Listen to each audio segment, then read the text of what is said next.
On a cold, windy Saturday morning, December 4th, 1915, a crowd estimated at 15,000 people gathered on a dock in Hoboken, New Jersey. They came to witness the launch of a peace ship that had the lofty goal of ending World War I.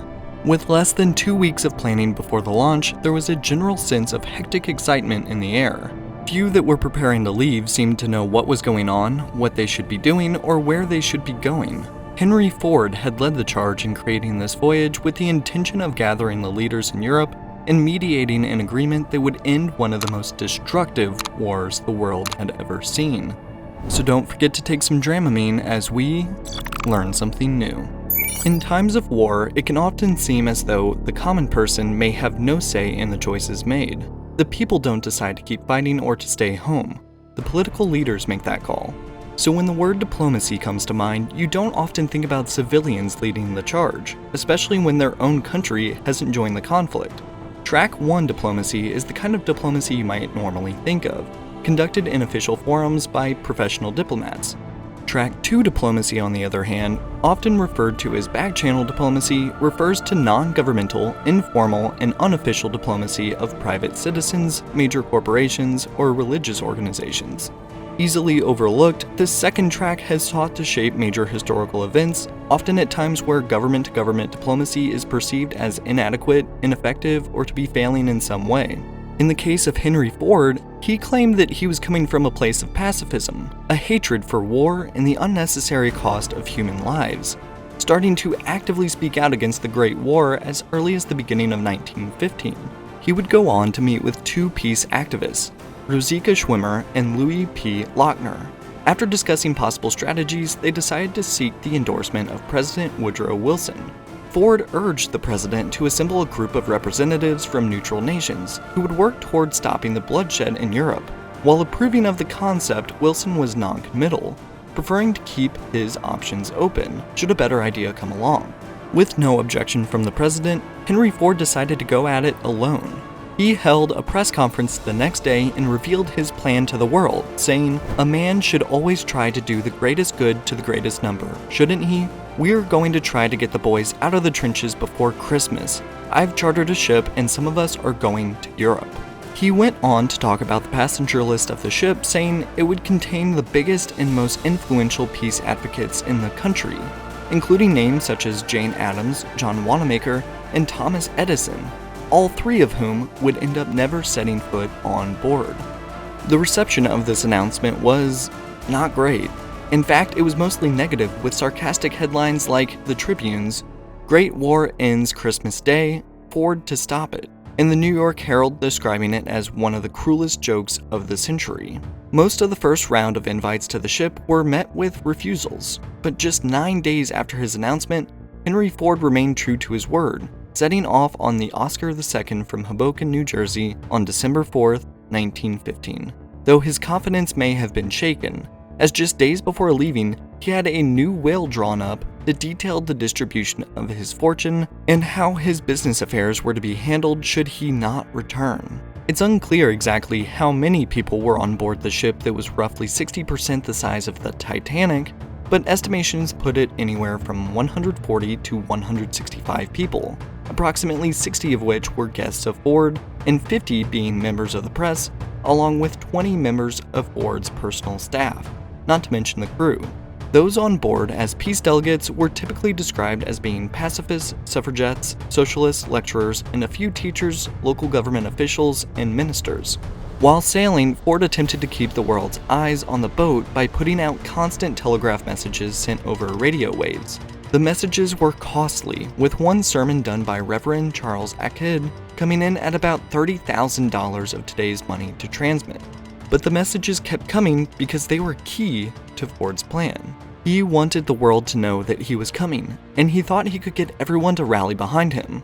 On Monday, December 6th, Ford sent the following message to Congress: "We, the citizens of the United States, now sailing to Europe on the steamship Oscar II, with a serious purpose to deliver the men from the trenches and the women from their suffering and agonies, and restore the peace of the world upon an honorable and just basis which will stop the mad race of competitive armament, do hereby earnestly petition and entreat you to give the peace mission your support and encouragement. This was followed by messages to all of the countries at war, which concludes, "Let the armies stand still where they are, so that the soldiers may be delivered back from another bitter winter in the trenches and sent back to their labors in their firesides.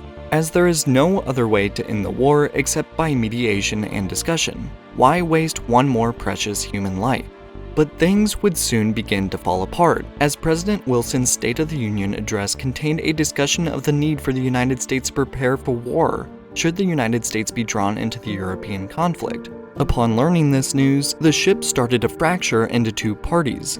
One group believed that it made sense for the United States to prepare in the case of war, and the other believing that any indication of the US preparing for war would lead them to being drawn into the conflict. The latter group made a motion for the passengers of the ship to condemn Wilson's preparedness policy, but the other argued that it would be seen as unpatriotic to do so. The infighting became so severe that no resolution was passed, and some began to threaten to leave the ship as soon as it arrived in Europe. As the Oscar II continued to steam across the Atlantic, the situation on board went from bad to worse. An outbreak of influenza spread through the ship, resulting in one person dying and many others falling sick. Ord himself also fell ill and retreated to his cabin in hopes of avoiding reporters, leading to a rumor that he might have secretly died. And so, a group of the ship's less considerate reporters forced their way into his quarters to check on the truth of the story. By this point, the group looked desperately forward to their planned arrival in Norway, where they had been promised a grand welcoming party. Like many other aspects of the peace mission, however, these expectations would not be realized. In the early hours of December 18th, the Oscar II docked in Oslo. A handful of Norwegians came by later that morning to welcome the delegation, but this was nothing like the rousing welcome they had been promised. The reception was in fact much cooler, with many Norwegians of the time generally supportive of military preparedness and skeptical towards the mission. Onlookers were also disappointed when a very sick Ford, who insisted on walking from the dock to his hotel, went straight to bed. He would make no further public appearances while in Norway, instead deciding on December 23rd to head back to the US. Needless to say, the rest of the delegation became disheartened at the absence of its organizer. The already testy relationship between the activists who remained began to grow further apart. Many felt that Ford was the only one among them who commanded the stature required to impress and energize the representatives of neutral nations. Though he continued to support the mission both morally and financially, the activists who Ford left behind inevitably splintered further apart. Nevertheless, the disjointed delegation was able to claim one success: the establishment of the Neutral Conference for Continuous Mediation. Held in Stockholm, the conference was attended by representatives from the US, Denmark, Holland, Norway, Sweden, and Switzerland, and sought to encourage neutral governments to mediate an end to the war. On May 18, 1916, the conference issued a manifesto asking the nations to participate. The manifesto laid out three general activities: mediation between those at war, propaganda to build public support for peace, and scientific study of the political problems. Ultimately, however, there were no further successes that the activists could point to. Their work to develop a program failed to gain traction in the parliaments of the neutral nations. No action at all was taken by any of the targeted governments.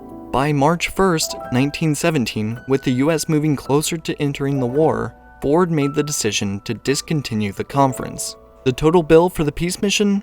At least $500,000. Over $10 million when adjusted for inflation. The Baltimore Sun paper would judge the mission, writing that all amateur efforts of altruistic and notoriety-seeking millionaires only make matters worse.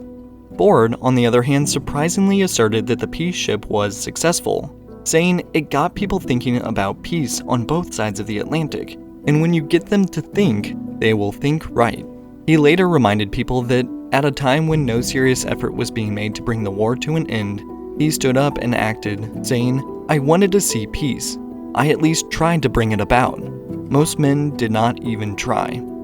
Ford's positive assessment of the peace mission was surely influenced by its commercial outcomes as well. He would also go on to describe the expedition as the best free advertising I ever got.